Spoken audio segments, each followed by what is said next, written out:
বিয়ে করার পর 6টা মাস বিবাহিত জীবন যেভাবে যায়।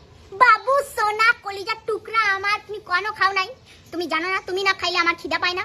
বাবু তুমি কেন হাগো নাই? তুমি জানো না তুমি না হাগলে আমার হাগা বেরায় না? তুমি যদি হ্যারি পটারের ইনভিজিবল ক্লকের মতো লুকিয়ে বসেও থাকো, তাও তোমায় দূরবীন দিয়ে খুঁজা খুঁজা বাইর করবে, দিয়ে তোমাকে বলবে বাবু সোনা তুমি জানো না, তোমাকে আমি বলেছি না সবসময় তুমি আমার চোখের সামনে সামনে ঘুরবে, আমি যখনই ঘরে ঢুকবো তোমাকে আমার চোখের সামনে চাই। তুমি জানো না তোমাকে এক দণ্ড না দেখতে পেলে আমার মনটা কেমন ধুক ধুক ধুক ধুক করতে থাকে। তুমি কোথায় যাবে বলো? ইউএসএ, লন্ডন, প্যারিস, তুমি যেখানে যেতে দেবে আমি তোমাকে সেখানে হানিমুনে নিয়ে যাবো। তুমি কি খাবে বলো? কোথায় খাবে বলো? আমরা আজকে রেস্টুরেন্টে খাবো। কত টাকা শপিং করবে বলো? তুমি কোন গয়নাটা নিবে? যদি তখন বলো না না বাবু থাক, অনেক টাকা খরচা হয়ে গেছে, এখন এসব করার দরকার নেই। না না তুমি ওসব কথা একদম চিন্তা করো না, তুমি চেয়েছো আর আমি দেবো না, সেটা কোনোদিনও হতে পারে? তোমার হঠাৎ করে মনে হতে শুরু করবে উমা এ তো ভগবান, আমি তো সাক্ষাৎ ফেরেশতার সঙ্গে বাস করছি। তাহলে কম ভালোবেসে ফেলেছি, মানুষটা আমাকে এত ভালোবাসছে, আমি বোধহয় একটু কমই ভালোবেসে ফেলেছি গো।